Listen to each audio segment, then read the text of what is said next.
Sou a Kalene e a gente ficou com o capítulo 3, que é intitulado como O Grande Caliban e a Luta contra o Corpo Rebelde.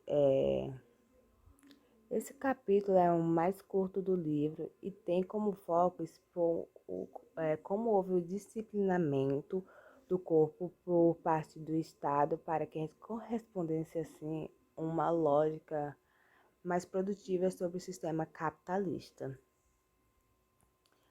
Tem uma parte do texto que eu não coloquei aqui no slide, mas é assim. A imagem de um trabalhador, de um que vende livremente seu trabalho, ou que entende o seu corpo como a capital, que deva ser entregue a quem ofereceu o melhor preço, e se refere a uma classe trabalhadora já moldada pela disciplina do trabalho capitalista. Então, o trabalhador, ao vender sua força de trabalho, que tem relação direta com o modo que faz o uso do corpo, cada vez mais em direção a uma lógica de alienação da forma de sentir-se no mundo, que nem todos aceitaram bem essa mudança. Quem assim não se adaptou teve assim grandes dificuldades para continuar existindo, sobrevivendo, tiveram assim que encontrar uma forma assim mendigar, podemos dizer, de sobreviver sem dinheiro, que é um fato que teve muita resistência. Nesse terceiro capítulo aqui, que é a luta contra o corpo rebelde, a autora, assim, podemos dizer que ela se debruça sobre a questão desse disciplinamento do corpo, assim como uma tentativa do Estado e da Igreja em transformar as potencialidades dessas pessoas em força de trabalho. Também tem o surgimento da burguesia mercantil, que no século XVII, assim, no auge do conflito entre as razões e as paixões do corpo, ele ficou assim conhecido como a Era da Razão. Essas classes sociais eram moldadas, sim, de acordo com as necessidades de economia capitalista. Portanto, assim, o corpo era visto como assim, um produtor de força de trabalho. E no século XVII ainda, o domínio de si foi uma prerrogativa burguesa, então o proletário precisava assim, representar as pessoas sem controle, as enfermas, que escondiam o corpo social. Podemos dizer que assim, a vagabundagem do alcoolismo.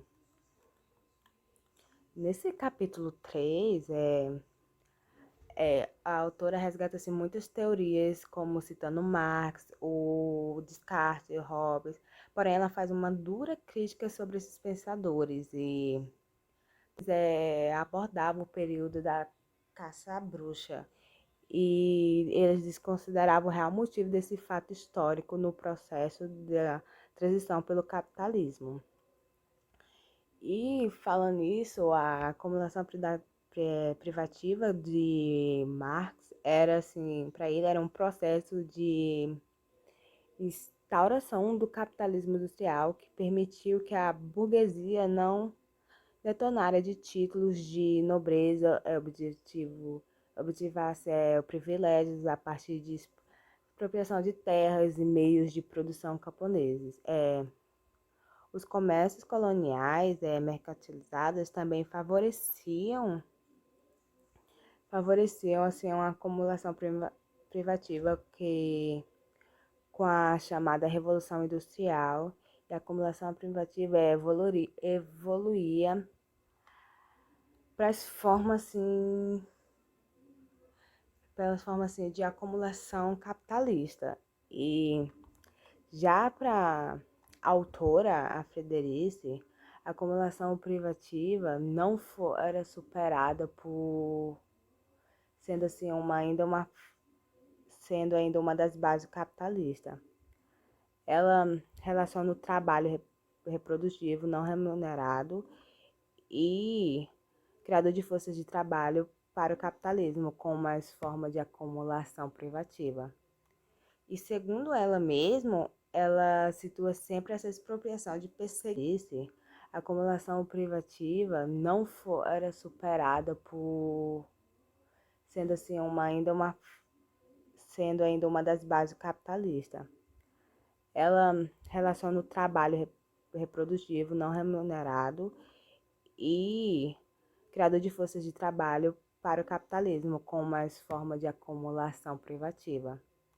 E segundo ela mesma, ela situa sempre essa expropriação de perseguição dos corpos rebeldes, a caças bruxas e a expropriação colonial.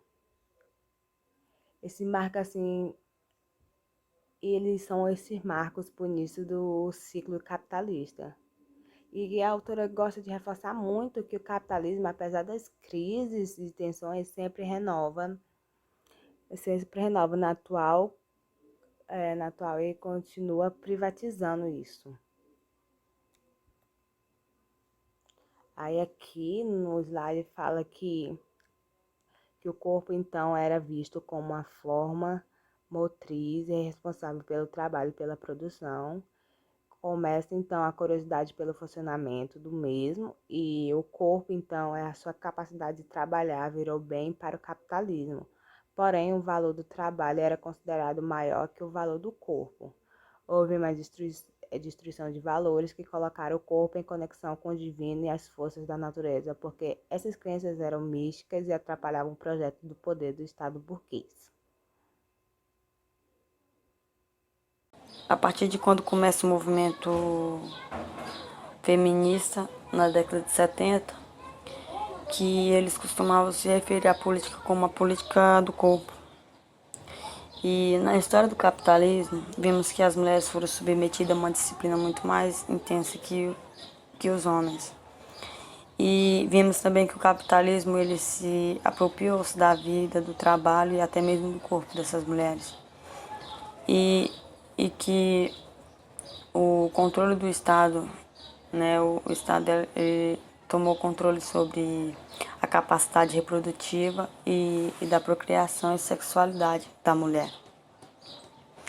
E a escritora e professora feminista Sylvia Frederick, ela descobriu a transformação brutal que as populações europeias foram forçadas a suportar sob a ordem social emergente do capitalismo, cujas consequências inevitavelmente se estenderam para o resto da população mundial, humana e mais que humana. E neste caso, vimos que a autora ela tenta alertar, né, que o corpo estava sendo visto como algo ignóbil, algo deplorável, né, e em oposição à força de trabalho, né, que era vista como virtuosa e digna. Em seu livro mais recente, né, seu trabalho mais recente, Além da Periferia da Pele, ela estende essa exploração para como essas forças continuam a impor sua lógica ao corpo.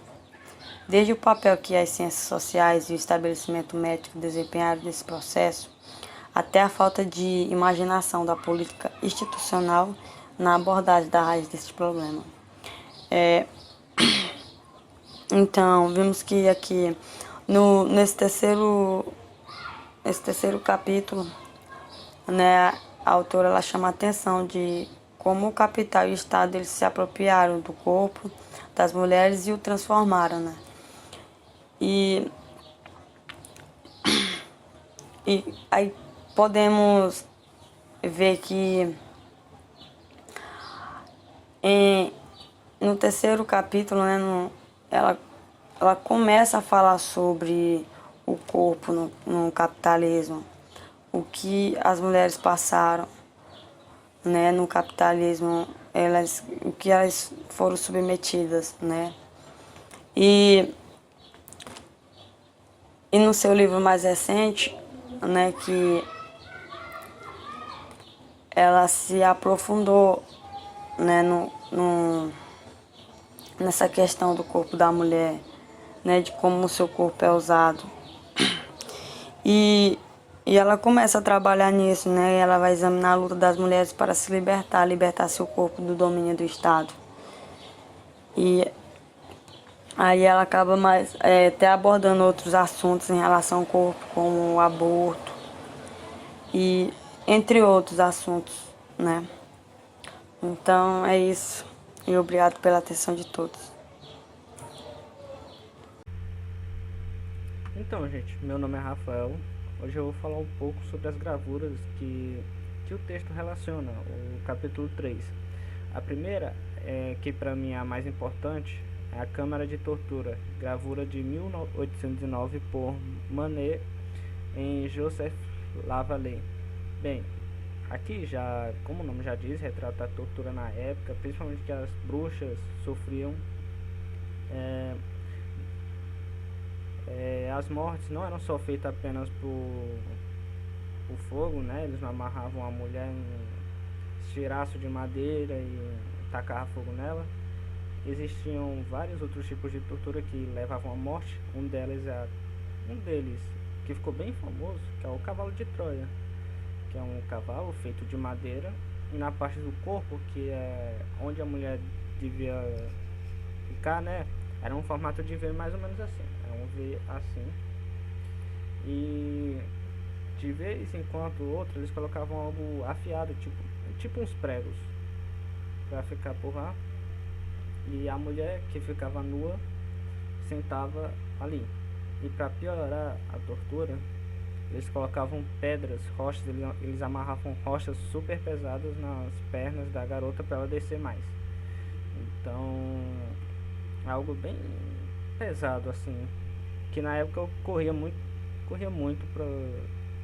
com as mulheres, com as bruxas, né? Existem outros tipos de tortura, onde eles abriam a barriga da pessoa e colocavam algum bicho lá dentro para ficar comendo as partes internas. Existia um afogamento, eram vários tipos de tortura. Enforcamento, que está bem aqui mesmo na gravura, e vários outros. Esse aqui é de Peter Bruegel, O País da Cocaína. Esse aqui retrata um pouco mais os vícios das pessoas, questão de bebidas, festas, etc. Não vai ser muito algo esplêndido, mas que ocorria muito na época. Essa aqui já é outra gravura que foi muito importante para relatar na época, que é a Fonte da Juventude, de Lucas Cranach. O que seria mais ou menos essa fonte da juventude? Essa fonte seria que eles acreditavam, né, que seria capaz de tirar todas as impurezas das pessoas, de pessoas jovens,